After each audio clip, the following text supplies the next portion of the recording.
Let's have a first look at the new Ferrari SF21.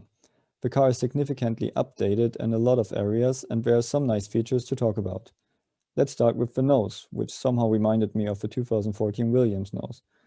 Ferrari spent its 2 development tokens at the back of the car, but they still managed to create a slimmer nose while maintaining the same crest structure as last year, so they could change the nose without using a token. We see that the front wing supports are now closer together.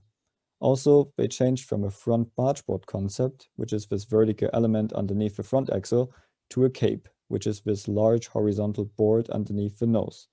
You can check my other videos if you're interested in what these elements do in detail. As expected, Ferrari also followed the general trend of increasing center cooling to slim down the side pods. We can see additional air intakes at the airbox and smaller intakes at the sides. In general, this whole side pod area looks pretty similar to Red Bull with its small intakes and aggressive downwash at the side pods. One major update that Ferrari was doing was to create a new gearbox housing with now only 4 bolts connecting it to the engine instead of 6. The new design enables a much slimmer rear end. The bodywork follows the same philosophy of what Red Bull and Mercedes were doing in pushing the main exit volume up to keep the lower rear as slim as possible. Additionally, Ferrari used a little trick that Mercedes did in recent years.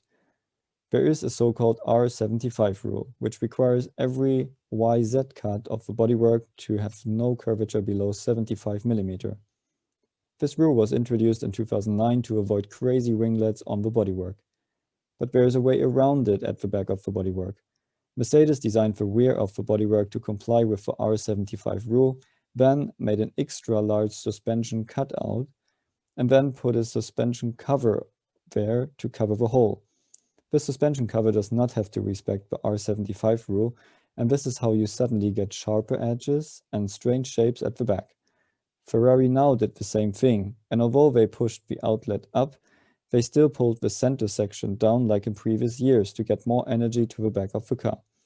This leaves them with quite a complex shape, but it looks to me like one of the best solutions of the rear bodywork. What surprised me a bit was to see their old spoony rear wing on the car. This wing sits between high and medium downforce and has a bit less drag. So did they reduce the drag because their engine is still not competitive, or will we see a proper high downforce rear wing at the first races? We will find out more in the following days at the preseason testing. Let me know how you like the new Ferrari in the comments below.